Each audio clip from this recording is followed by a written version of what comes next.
नमस्कार। चलिए आज एक कहानी सुनते हैं। एक पानी की बूंद की कहानी जो एक नदी में बह रही है।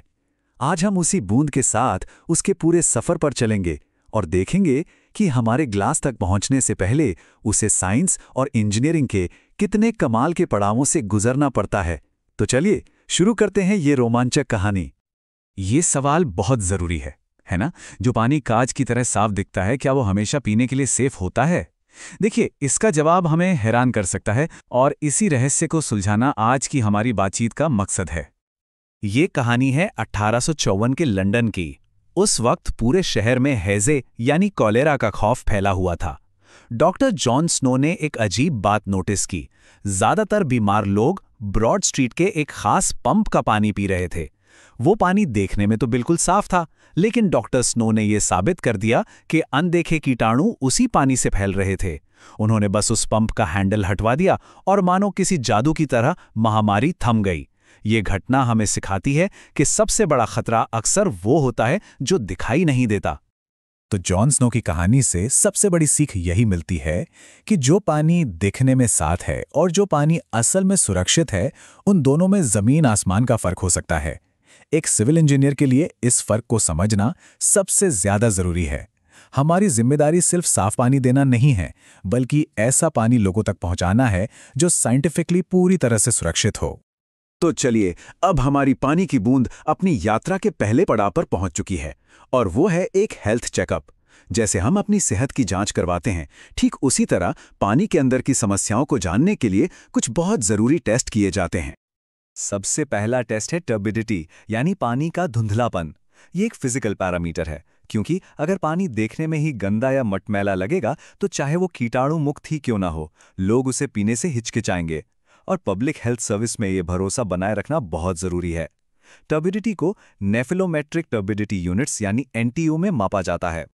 तो हमें याद रखना है, पानी का धुंधलापन टर्बिडिटी से मापा जाता है। चलिए अब पानी की सेहत के दूसरे जरूरी पैरामीटर पर नजर डालते हैं।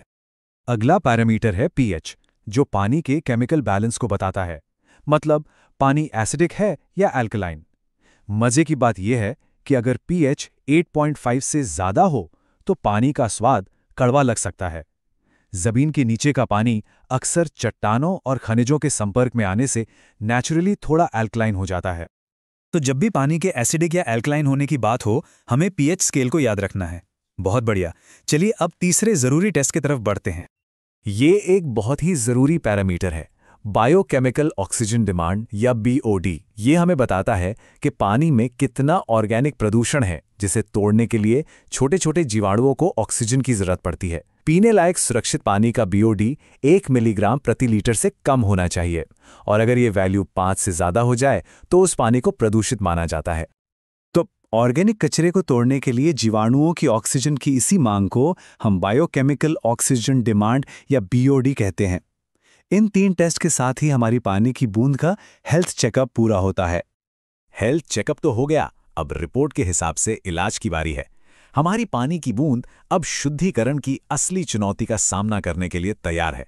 वो एक ट्रीटमेंट प्लांट में दाखिल हो रही है, जहां उसे कई कठिन परीक्षाओं से गुजरना होगा। पानी को शुद्ध करने के 3 मुख्य पड़ाव हैं, कोएगुलेशन और फ्लोक्यूलेशन यानी जमावट, फिर फिल्ट्रेशन यानी छानना, और आखिर में डिसइंफेक्शन यानी कीटाणु शोधन। हमारी पानी की बूंद को इन तीनों ही पड़ावों को पार करना होगा। पहला कदम है कोएगुलेशन। इसमें फिटकरी जैसे कुछ केमिकल पानी में मिलाए जाते हैं। ये ना छोटे छोटे चुंबकों की तरह काम करते हैं, जो पानी में तैर रहे गंदगी के बारीक कणों को अपनी ओर खींचते हैं।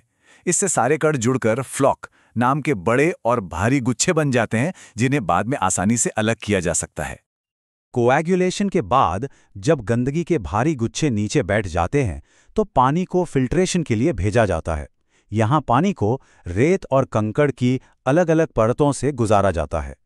ये एक नेचुरल फिल्टर की तरह काम करता है, जो बचे खुचे बारीक कणों को भी रोक लेता है और पानी को एकदम साफ और पारदर्शी बना देता है। और अब आता है आखिरी और सबसे जरूरी कदम, डिसइंफेक्शन। पानी अब दिखने में तो साफ है, लेकिन जॉन स्नो की कहानी याद है ना? इसके अंदर अभी भी अनदेखे कीटाणु हो सकते हैं। क्लोरीन जैसे डिसइंफेक्टेंट का इस्तेमाल करके इन सभी हानिकारक बैक्टीरिया और वायरस को खत्म कर दिया जाता है। यही वो कदम है जो पानी को कीटाणु मुक्त और पीने के लिए पूरी तरह से सुरक्षित बनाता है। लेकिन रुकिए, सफर अभी खत्म नहीं हुआ है। ट्रीटमेंट प्लांट में शुद्ध होने के बाद हमारे पानी की बूंद को अब पाइपों के एक बहुत बड़े नेटवर्क से गुजरकर सुरक्षित हमारे घरों तक पहुंचना है।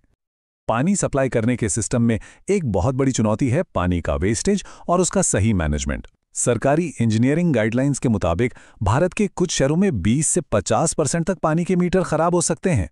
जरा सोचिए, ये आंकड़ा दिखाता है कि पानी को सही तरीके से हर घर तक पहुंचाने और पाइपलाइन के लीकेज को रोकने के लिए इंजीनियर्स को कितनी बड़ी चुनौतियों का सामना करना पड़ता है। एक सिविल इंजीनियर के तौर पर इन जिम्मेदारियों को निभाना बहुत जरूरी है। पानी को सुरक्षित हर घर तक पहुंचाना सिर्फ एक काम नहीं, बल्कि ये पब्लिक हेल्थ की रक्षा करने जैसा है। पाइपलाइन में अवशिष्ट क्लोरीन यानी रेसिडुअल क्लोरीन की मात्रा बनाए रखने से ये पक्का होता है कि घरों तक पहुंचने के रास्ते में पानी दोबारा दूषित न हो। चलिए, अब आज के ज्ञान को भविष्य की टेक्नोलॉजी से जोड़ते हैं। देखते हैं कि टेक्नोलॉजी कैसे वाटर मैनेजमेंट के इस पूरे क्षेत्र को बदल रही है। भविष्य स्काडा जैसी स्मार्ट टेक्नोलॉजी का है। इससे आप पूरे वाटर सप्लाई सिस्टम का स्मार्ट ब्रेन कह सकते हैं। ये इंजीनियर्स तो एक सेंट्रल कंट्रोल रूम से ही पूरे नेटवर्क में पानी के प्रेशर, फ्लो और क्वालिटी पर नजर रखने में मदद करता है। स्मार्ट सिटीज में इस टेक्नोलॉजी का इस्तेमाल करके किसी भी समस्या को होने से पहले ही सुलझाया जा सकता है और पानी की बर्बादी को भी काफी हद तक कम किया जा सकता है। तो आज हमने पानी की एक बूंद की पूरी यात्रा देखी। ये हमें याद दिलाता है कि साफ पानी सिर्फ एक चीज नहीं, बल्कि एक सेहतमंद समाज की नींव है।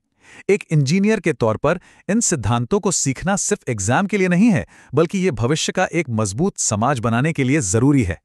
अब जरा सोचिए, इस ज्ञान का इस्तेमाल करके भविष्य में और क्या-क्या हासिल किया जा सकता है।